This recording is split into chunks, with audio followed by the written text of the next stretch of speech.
ஹே யோபடி, இன்றைக்கி நம்ம பார்க்க போகிற படம் வந்து the good nurse. Actually Charles Cullen அப்படின்னு ஒரு 16 வருஷம் நர்சிங் ஃபீல்டில் இருக்கிற ஒருத்தரோட ரியல் லைஃப் பேஸ்டு ஸ்டோரி. அவன் வந்து கிட்டத்தட்ட பல கொலைகள் பண்ணியிருக்கான் ஒரு ஹாஸ்பிட்டலில். நம்ம வந்து ஹாஸ்பிட்டலில் எதுக்கு போவோம்? நம்ம உடம்பு சரியாகி நலமாக வெளியே வரணும் தான். ஆனால் அந்த ஹாஸ்பிட்டல்லையே இந்த ஒரு நர்ஸ் நிறைய பேர்த்த கொண்டுகிட்டு இருக்கான். ஸோ அது என்ன ஏதுன்னு தெரியாமல் அவங்க எல்லாம் வந்து அந்த சர்ச் பண்ணி கரெக்டாக அவன் யார் அந்த கொலைகாரன் கண்டுபிடிச்சி அவனுக்கு தண்டனை கொடுத்தாங்களா இல்லையாங்கிறது தான் இந்த story. Welcome to Tamil story. நம்ம சேனலுக்கு புதுசாக வந்திருக்கீங்களா, லைக் பண்ணி சப்ஸ்கிரைப் பண்ணி பக்கத்தில் இருக்கிற அந்த பெல் ஐக்கானை கிளிக் பண்ணி ஆலில் போட்டுருங்க. அப்படியே உங்கள் ஃப்ரெண்ட்ஸ்க்குலாம் ஷேர் பண்ணிடுங்க. ஃபாலோ பண்ணதுக்கு ஃபாலோ பண்ணிக்கோங்க. சரி வாங்க, let's get into the video. இந்த படத்தோட ஸ்டார்டிங் சீன்லேயே பேஸ்ட் ஆன் ட்ரூ ஸ்டோரி, அதாவது உண்மையான சம்பவங்களை மையமாக வச்சு தழுப்பப்பட்ட படம் அப்படிங்கிற மாதிரி காட்டுறாங்க. தென் அந்த சீனில் அப்படியே ஒருத்தரோட காலை காட்டுறாங்க. அவங்க வந்து அப்படியே துடிச்சு சாகிற மாதிரி இருக்காங்க. தென் அங்கே நிறைய டாக்டர்ஸ் நர்ஸ் எல்லாம் வந்து அவங்களுக்கு ட்ரீட்மெண்ட் கொடுத்துட்ருக்காங்க. தென் அப்படியே ஒருத்தருக்கு க்ளோஸ்அப் போகிறாங்க. அவன் வந்து என்னடா பண்ணுறதுன்னு சொல்லிட்டு ஒரு மாதிரி சோகமாக அவங்களையே பார்த்துக்கிட்டு இருக்கான். தென் அவங்க வந்து அப்படியே இறந்துடுறாங்க. தென் அங்கேருந்து நம்மளால் இவங்களை காப்பாற்ற முடியும்னு சொல்லிட்டு அங்கேருந்து அப்படியே மந்தமாக நடந்து வரான். இங்கே தான் இந்த படத்தோட பேரை போட்டு ஸ்டார்ட் பண்ணுறாங்க, த குட் நர்ஸ். இப்போ அப்படியே அடுத்த சீனில் நம்ம படத்தோட ஹீரோயின் காட்டுறாங்க. இவங்க வந்து ஒரு வயசான தம்பதியினருக்கு வந்து நல்லபடியாக ட்ரீட்மெண்ட் கொடுத்துட்டு ரொம்ப அவங்ககிட்ட பாசமாக பேசிக்கிட்டு இருக்காங்க. தென் அப்போ வந்து இந்த ஹாஸ்பிட்டலில் ஒரு ரூல்ஸ் இருக்குது, அதாவது வந்து பேஷண்ட் அட்டென்ட் பண்ணுற வர்றவங்க இங்கே தங்கக்கூடாதுன்ட்டு. ஆனால் இவங்க என்ன பண்ணுறாங்க, அந்த அம்மாவோட அப்பா கிட்ட வந்து நீங்கள் இங்கேயே இருந்துக்கலாம் அப்படிங்கிற மாதிரி சொல்லிவிட்டு இவங்க அங்கேருந்து போகிறாங்க. தென் போகும்போது அந்த ஹாஸ்பிட்டலில் இவங்களுக்கு ஒரு ஹெட் இருப்பாங்க பார்த்தீங்களா, ஹெட் நர்ஸ். அவங்கள்ட்ட வந்து திட்டு வாங்குறாங்க. அவங்க என்ன சொல்கிறாங்கன்னா, இந்த வந்து நீங்கள் வந்து குடும்பத்தை மாதிரி பார்த்துட்ருக்க, உங்கள் குடும்பத்தை மாதிரி பார்த்துக்கிறதுக்குலாம் இங்கே வந்து இது கிடையாது. இவங்க வந்து ஒரு பேஷண்ட், நம்மளை தேடி வராங்க, நம்ம இவங்களுக்கு ட்ரீட்மெண்ட் கொடுத்து அனுப்பிச்சி விடணும் அப்படின்னு சொல்லிட்டு, தென் நீ ஏன் இங்கே தனியாக நின்று நைட் டியூட்டியில் கஷ்டப்பட்டுருக்க, உனக்குன்னு ஒரு சப்போர்ட்டுக்கு ஒரு நர்ஸை வந்து நாங்கள் அப்பாயிண்ட் பண்ணுறோம். இனிமேல் நீயும் அவங்களும் சேர்ந்து 2 பேரும் ஒர்க்கை ஸ்ப்ளிட் பண்ணி, அதாவது தனித்தனியாக ஒர்க்கை பிரித்து நீங்கள் வந்து பாருங்கள், உனக்கும் நல்ல ஒரு சப்போர்ட்டாக இருக்கும் அப்படிங்கிற மாதிரி இவங்க சொல்கிறாங்க. இப்போ அப்படியே அடுத்த சீன் காட்டுறாங்க. இவங்க வந்து ஒரு கோமா பேஷண்ட்ஸுக்கு வந்து நல்லா பாதுகாப்பாக நல்ல ஒரு ட்ரீட்மெண்ட் கொடுத்துட்ருக்காங்க. தென் அப்போ பார்த்தோன்னா நம்ம ஹீரோயினுக்கு திடீர்னு நெஞ்சு வலி வந்துடுது. இவங்க அப்படியே நெஞ்சு பிடிச்சிட்டு அப்படியே உட்காந்து ஒரு மாதிரி சோகமாக இருந்துட்டு தென் அங்கேருந்து கிளம்பி இவங்க வீட்டுக்கு போகிறாங்க. இவங்க வீட்டில் வந்து பார்த்திங்கன்னா இவங்களுக்கு வந்து மொத்தம் 2 குழந்தைங்க இருக்காங்க. இந்த 2 குழந்தைகளையும் பார்த்துக்கிறதுக்கு ஒரு ஆயா மாதிரி ஒருத்தவங்களை வச்சு அவங்களுக்கு மாதம் சம்பளம் கொடுத்து வாரம் சம்பளம் கொடுத்து அவங்கள வந்து இந்த குழந்தைய பார்த்துக்க வச்சுக்கிட்டு இருக்காங்க. அப்போ அவங்க ஆயா என்ன சொல்கிறாங்கன்னா, இந்த மாதிரி போன வாரம் நீ எனக்கு காசு தரலாமா அப்படின்னு சொன்னாங்கன்னா அதையும் வாங்கிட்டு இவங்க வந்து உட்காந்துருக்காங்க. இப்போ இவங்களுக்கு நெஞ்சு வலி வந்துட்டு இருந்துச்சு இல்லையா, ஸோ அதனால் இவங்க வந்து வேறு ஒரு ஹாஸ்பிட்டலில் போயிட்டு இவங்களுக்கு ஏன் நெஞ்சு வலிக்குதுங்கிறதுக்கு ஒரு ரிப்போர்ட்டு ஒரு ட்ரீட்மெண்ட் எடுக்கிறாங்க. தென் அதை வந்து ட்ரீட்மெண்ட்டில் எடுத்து பார்த்ததுனால இவங்களுக்கு ஆல்ரெடி வந்து ஹார்ட் ரொம்ப வீக்காக இருந்திருக்கு. ஸோ அது வந்து இவங்களுக்கு தெரிஞ்சுமே கூட இவங்க வந்து இன்னும் விடாமல் அந்த 2 குழந்தைகளை நல்லபடியாக பார்த்துக்கணும்னு சொல்லிட்டு பகலாக டே ஷிஃப்ட்டு நைட் ஷிஃப்ட் எல்லாத்தையும் சேர்த்து போட்டு இவங்க இழுத்து ரொம்ப ஸ்ட்ரெஸ் பண்ணி பார்த்துட்ருக்காங்க. ஸோ அப்போ வந்து வேறு ஹாஸ்பிட்டலில் போய் தான் இவங்க வந்து இந்த ட்ரீட்மெண்ட் பார்த்துட்ருக்காங்க. இவங்க ஒர்க் பண்ணுற ஹாஸ்பிட்டல்லே பார்க்கல. ஸோ அப்போ அவங்க என்ன சொல்கிறாங்கன்னா, நீங்கள் இனிமேல் வந்து கொஞ்சம் சேஃபாக கொஞ்சம் நல்லா ஹெல்த்தியாக இருங்க, உங்கள் ஒர்க் ஸ்ட்ரெஸ் எல்லாம் கொஞ்சம் குறைச்சிக்கோங்க அப்படிங்கிற மாதிரி இந்த டாக்டர் வந்து அவங்களுக்கு சஜஸ்ட் பண்ணுறாங்க இந்த மாதிரி. ஆனால் இப்போ வந்து பார்த்த ட்ரீட்மெண்ட்டுக்கு இவங்களுக்கு ஆல்மோஸ்ட் ஒரு 40,000 ரூபா வரைக்கும் செலவாயிருக்கு. ஆனால் இவங்களால் அதையும் கட்ட முடியாதனால ஒரு 20,000 ரூபா இப்போ கட்டுறேன், பேலன்ஸ் 20,000 நான் அடுத்த வாரம் வந்து கட்டுறேன் அப்படிங்கிற மாதிரி சொல்லிட்டு அங்கே வந்து கிளம்பி வந்து காரில் உட்காந்துட்டு ரொம்ப ஃபீல் பண்ணிகிட்டு இருக்காங்க. ஏன்னா இவங்க வந்து வாழ்க்கையே வெறுத்த மாதிரி ஒரு ஃபீல் பண்ணிட்டுருக்காங்க. ஏன்னா இவங்களுக்கு சப்போர்ட்டுக்கு ஹஸ்பண்ட் இல்லை, அவங்க இருக்காங்களா இல்லையா, இல்லை டிவோர்ஸ் ஆகிடுச்சா, எதுவுமே நமக்கு இப்போ வரைக்கும் காட்டல. ஸோ அதனால் எப்படி தான் நான் இதை பண்ண போகிறோன்னு சொல்லிட்டு இவங்க ரொம்ப வெக்ஸ் ஆகி உட்காந்துருக்காங்க. தென் அப்படியே அடுத்த சீனில் இவங்க ஹாஸ்பிட்டலில் ஒர்க் பண்ணுற மாதிரி காட்டுறாங்க. இவங்க வந்து அப்படியே வந்து ஹெட் நர்ஸ் சொன்னாங்க பார்த்தீங்களா, அவங்களுக்கு சப்போர்ட்டுக்கு ஒரு ஆள் வைக்கிறோன்ட்டு. இந்த ஃபஸ்ட்டு சீனில் ஒருத்தர் பார்த்தீங்களா சோகமாக போயிட்டுருப்பான். அவன் தான் வந்து இவங்களுக்கு வந்து ஒரு சப்போர்ட்டிவ் நர்ஸாக வந்து இங்கே வந்துருப்பான். இவனுக்கு வந்து ஒரு 10 வருஷம் எக்ஸ்பீரியன்ஸ் இருக்குது இந்த நர்சிங் ஃபீல்டில். ஸோ இவங்க 2 பேரும் சேர்ந்து ஒர்க் பண்ணும்போது இவன் வந்து இந்த ஹாஸ்பிட்டலுக்கு புதுசாக வந்திருக்கிறதுனால இவன் வந்து இங்கே என்னென்ன இருக்குது, எப்படி நடந்துக்கணும் அந்த மாதிரிலாம் வந்து இவன் வந்து அவனுக்கு சொல்லி கொடுத்துட்ருக்கான். தென் இவன் வந்து அவள் பேஷண்ட்ஸ் எல்லாத்தையும் கொண்டு போய் இவனுக்கு இன்ட்ரோ கொடுக்குறா. தென் அப்படியே அவங்க பேசி சிரித்து இது பண்ணிகிட்டு இருக்காங்க. அப்போ பார்த்தா திரும்பவும் அவளுக்கு அந்த நெஞ்சு வலி வருது. ஸோ இவ போய் அப்படியே உட்காந்து ஒரு ஓரமாக உட்காந்து தண்ணி குடிச்சிட்டு இருக்கும்போது இவன் அங்கே வந்துடுறான். வந்து உனக்கு என்னாச்சுன்னு கேட்குறான். அப்போ இவன் வந்து அந்த விஷயத்தையெல்லாம் சொல்கிறான். சொல்லிவிட்டு இவன் வந்து யார்ட்டையும் சொல்லிடாத, ஆக்சுவலி நான் இங்கே 2-3 மாதம் இங்கே தாக்கு பிடிச்சி நான் வேலை செஞ்சேன்னா எனக்கு இந்த ஹெல்த் இன்சூரன்ஸ் கிடைக்கும், அதை வச்சு நான் என் ட்ரீட்மெண்ட்டை பார்த்துப்பேன். அது வரைக்கும் தயவு செஞ்சு இது யார்ட்டையும் சொல்லிடாத, சொன்னீங்கன்னா எனக்கு இங்கே வந்து வேலை செய்ய விட மாட்டாங்க, ஏன்னா என் ஹெல்த் இப்படி இருக்கிறதுனால அப்படின்னு ஒன்று. அவனும் என்ன சொல்கிறான், சரி ஓகே உன்னோட சீக்ரெட் நான் வந்து வெளியே சொல்லவே மாட்டேன், நீ வந்து உன் ஒர்க்கில் நீ பாரு அப்படின்னு சொல்லிட்டு இது பண்ணுறாங்க. தென் இவளுக்கு இவன் மேலே கொஞ்சம் நம்பிக்கை வருது. தென் அப்படியே பழகிறாங்க, பிடிக்கிறாங்க. அந்த நம்பிக்கையின் சார்ந்தமாக வந்து இவனை அவள் வீட்டு வரைக்கும் கூட்டிகிட்டு போகிறான். தென் அப்படியே கொஞ்ச நாள் போகுது, நல்லா சேர்ந்து சிரிக்கிறாங்க, பழகிறாங்க, நிறைய ஒர்க்ஸ் பார்க்குறாங்க.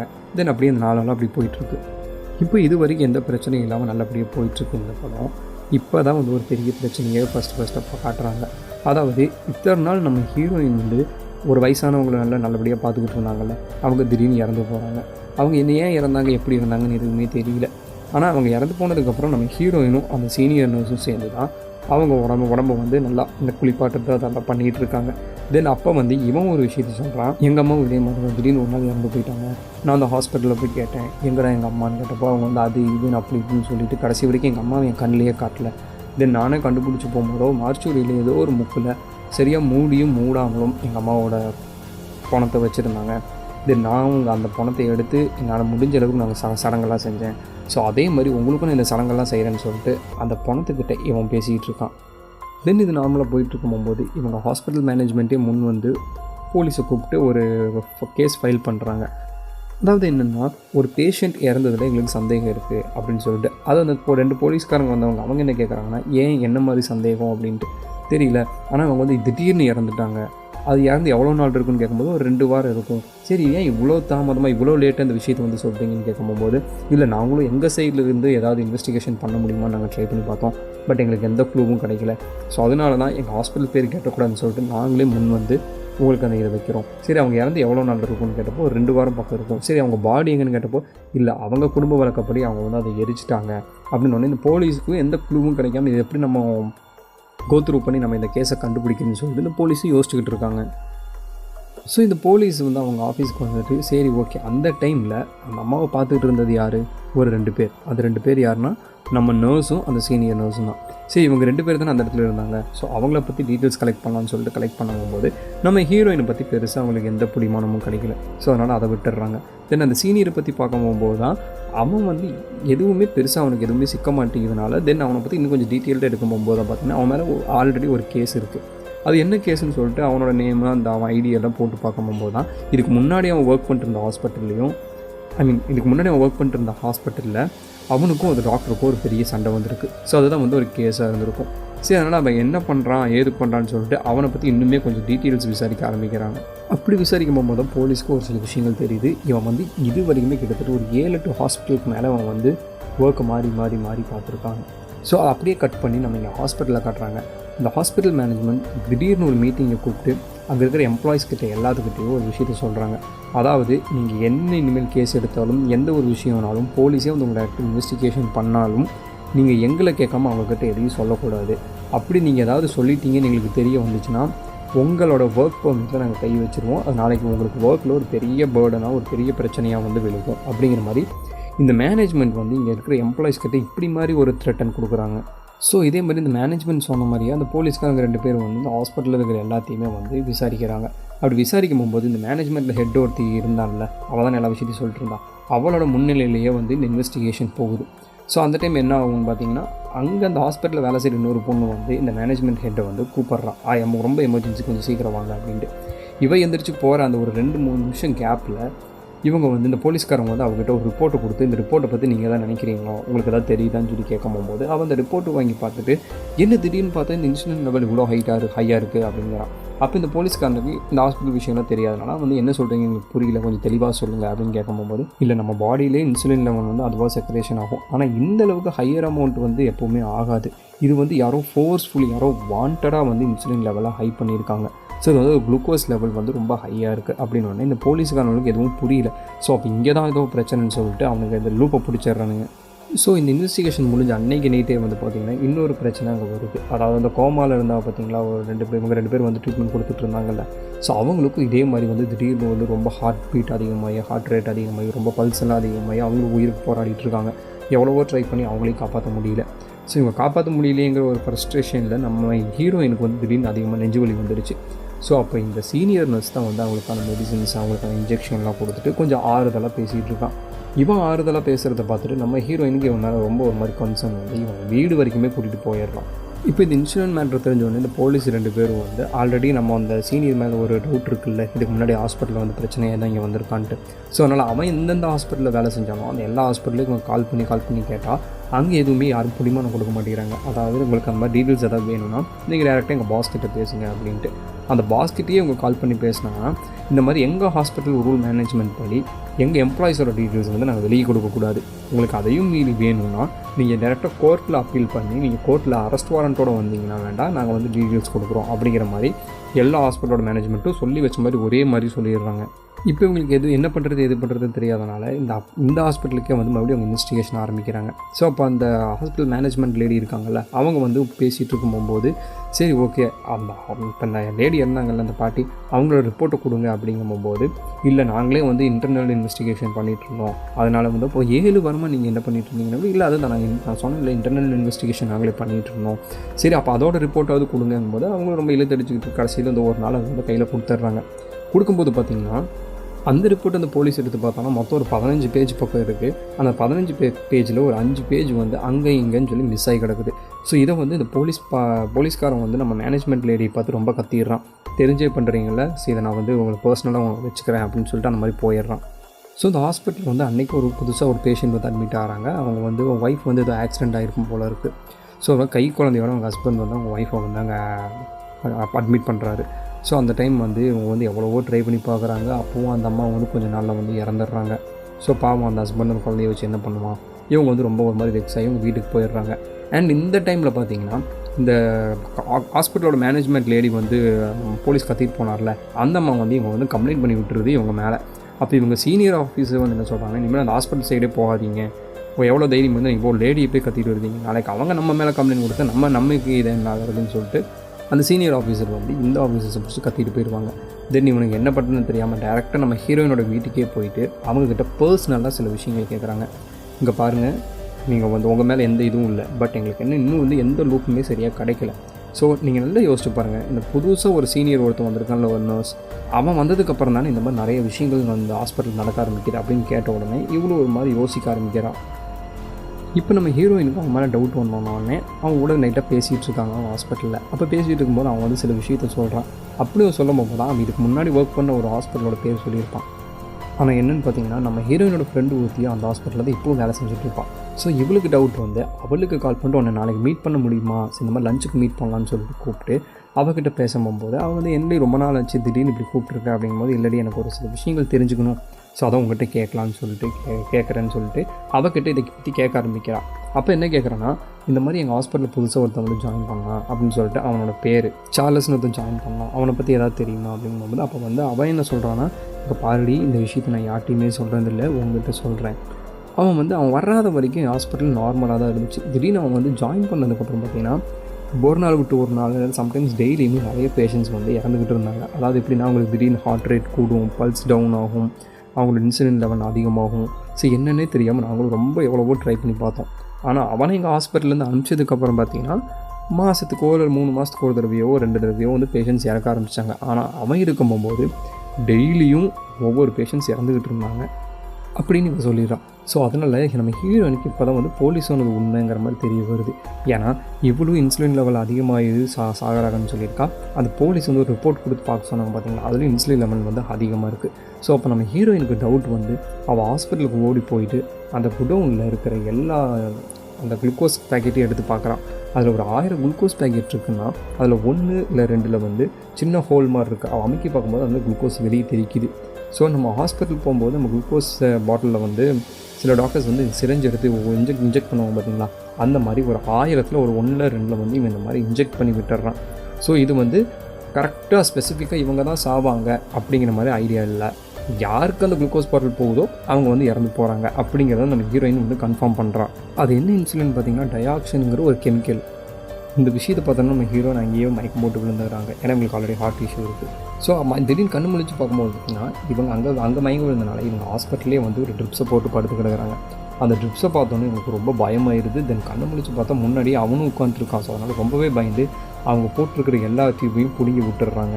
தென் அப்போ வந்து ஓகே எதுக்கு பயப்படுற, சரி ஓகே உனக்கு இப்போ வீட்டுக்கு தானே போகணும், சேவை நானே வந்து விடுறேன்னு சொல்லிட்டு இவனை எல்லாத்தையும் ரிமூவ் பண்ணி இவங்க வீட்டுக்கு கூட்டிகிட்டு போகிறான். வீட்டுக்கு கூட்டிகிட்டு போனோடனே நான் உள்ள பாட்டுன்னு கேட்கும்போது இவங்க வந்து இல்லை வேணாம் அப்படின்னு சொல்லிட்டு ஏதோ ஒன்று சமாளித்து அவனை அனுப்பி வச்சிடுறாங்க. தென் அப்படி மறாவது நாள் இவங்க அந்த போலீஸ்கிட்ட போயிட்டு இவங்க கண்டுபிடிச்ச எல்லா விஷயத்தையும் இந்த போலீஸ்கிட்ட வந்து ஃபுல் சொல்லிடுறாங்க. இங்கே தான் வந்து போலீஸ்க்கு ஒரு பெரிய தலைவலி. ஏன்னா எந்த ஒரு லூப்பு, எந்த ஒரு 100% அக்னாலஜ்மெண்ட் இல்லாமல் எப்படி நம்ம இவனை அரெஸ்ட் பண்ணுறது, ஸோ அதனால் பழைய ஹாஸ்பிட்டலில் கேட்டாலும் இவங்க வந்து இவங்க மேலே தான் தப்பு இருக்கிறனால அவங்க பல லட்சக்கணக்கில் நஷ்டஈடு கேட்பாங்கன்னு சொல்லிட்டு யாரும் வாய் திறக்க மாட்டேங்கிறாங்க. இந்த ஹாஸ்பிட்டலில் சரி ஓகே அதையாவது ட்ரை பண்ணி பார்க்கலான்னு பார்த்தோன்னா இதுக்கு முன்னாடி அந்த பாட்டியை வந்து எரிச்சிருப்பாங்க. ஸோ அதனால் என்ன பண்ணுறதுன்னு தெரியாமல் இந்த போலீஸ் இங்கே முழிச்சுக்கிட்டு இருக்கும்போது அப்போ தான் நம்ம ஹீரோயின் ஒரு விஷயத்த சொல்கிறா. நேற்று இதே மாதிரி தான் ஒரு அம்மா இறந்து போனாங்க. அதாவது ஒரு பச்சை குழந்தையோட வந்து ஒரு ஆக்சிடெண்ட்டில் வந்து இறந்து போனாங்க. அவங்க வீட்டில் போய் நம்மகிட்ட பேசி பார்க்குறேன். அவங்களுக்கு நேற்றாக புதைச்சிருக்காங்க. ஸோ மேபி அவங்க பாடி எடுத்தால் கூட நம்ம அட்டாப்சி பண்ணோன்னா நமக்கு அதுக்கு ஒரு ரிப்போர்ட் கிடைக்கும். அதை வச்சு நம்ம வந்து ஃபர்தராக மூவ் பண்ணலாம் அப்படிங்கிற மாதிரி அந்த குழந்தையோட அப்பா இருந்தார்ல அவங்கள பார்க்க போகிறாங்க. சரி, இப்போது வந்து அட்டாப்சி ரிப்போர்ட் வந்தாலுமே கூட அதை வந்து அந்த இன்சுலின் லெவல்னால தான் வந்து இறந்தாங்கன்னு தெரிஞ்சிடும். ஆனால் அவன் தான் அதை பண்ணியிருக்காங்கிறதுக்கு இவங்களுக்கு இன்னுமே வந்து லூப் கிடைக்கல. ஸோ அப்போ வந்து நம்ம ஹீரோயின் என்ன சொல்கிறோம், சரி ஓகே எங்கள் ஹாஸ்பிட்டலில் யாருக்கு போய் அந்த குடவுனில் போயிட்டு எந்த ஒரு மெடிசன் எடுத்தாலும் எந்த டாக்டர் எந்த நர்ஸ் எடுக்கிறாங்களோ அவங்களோட நேமை என்ட்ரு பண்ணி தான் ரிஜிஸ்டர் பண்ணி தான் பொருள் எடுக்கணும். ஸோ நான் அதை செக் பண்ணி சொல்கிறேன்னு சொல்லிட்டு ஒவ்வொரு தடவையும் இந்த பேஷண்ட்ஸ்க்கு என்ன இன்சுலின் பாட்டில் வந்துச்சோ அந்த நம்பரை போட்டு பார்க்கும்போது நம்ம சார்லஸ், அதாவது நம்ம சீனியரோட பேர் தான் வருது. ஆனால் அதுவும் எப்படி வருதுன்னு பார்த்தீங்கன்னா ஒரு சில செகண்ட் அவன் எடுத்துகிட்டு இதை வந்து திருப்பி ரிட்டன் வச்ச மாதிரியே அவனுக்கு வந்து அந்த பேர் வருது.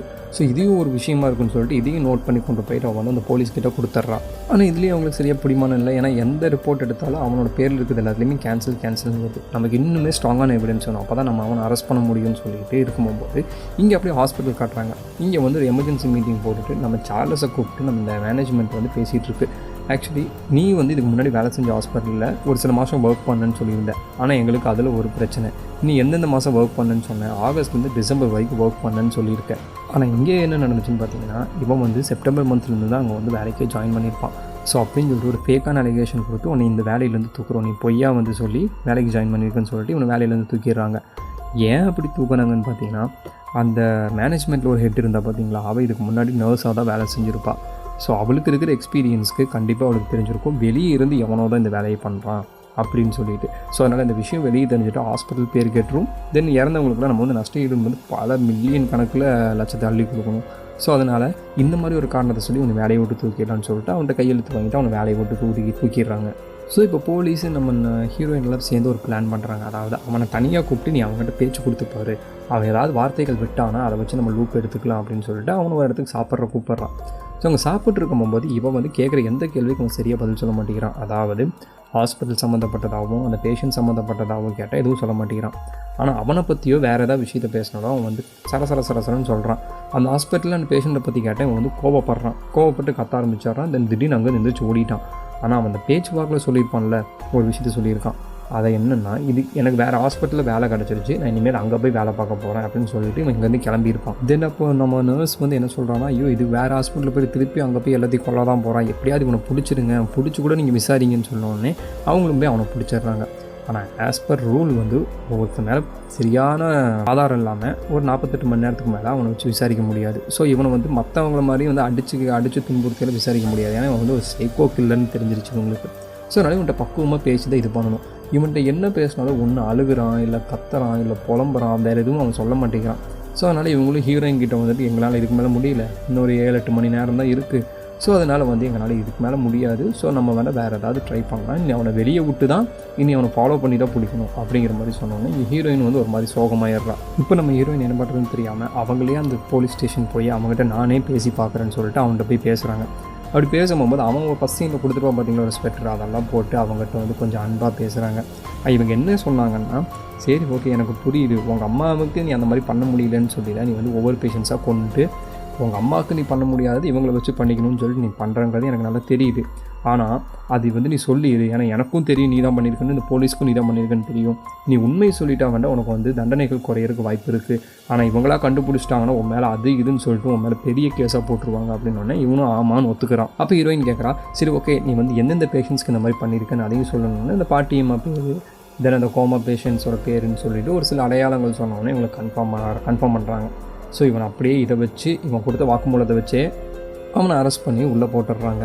ஆனால் இவனுக்கு என்ன பெரிய ட்விஸ்ட்டுனா, அதாவது 18 ஆயுள் தண்டனை இவனுக்கு கொடுத்துருக்காங்க. 18 ஆயுள் தண்டனைனா நீங்கள் ஜஸ்ட் யோசிச்சு பாருங்கள், ஒரு ஆயுள் தண்டனைனா 14 வருஷம். ஸோ 18 ஆயுள் தண்டனை 252 வருஷம் அவன் வந்து நீ வாழ்க்கையை ஃபுல்லாகவே அவன் சாகிற வரைக்கும் ஜெயிலில் தான் கழிக்கணும்.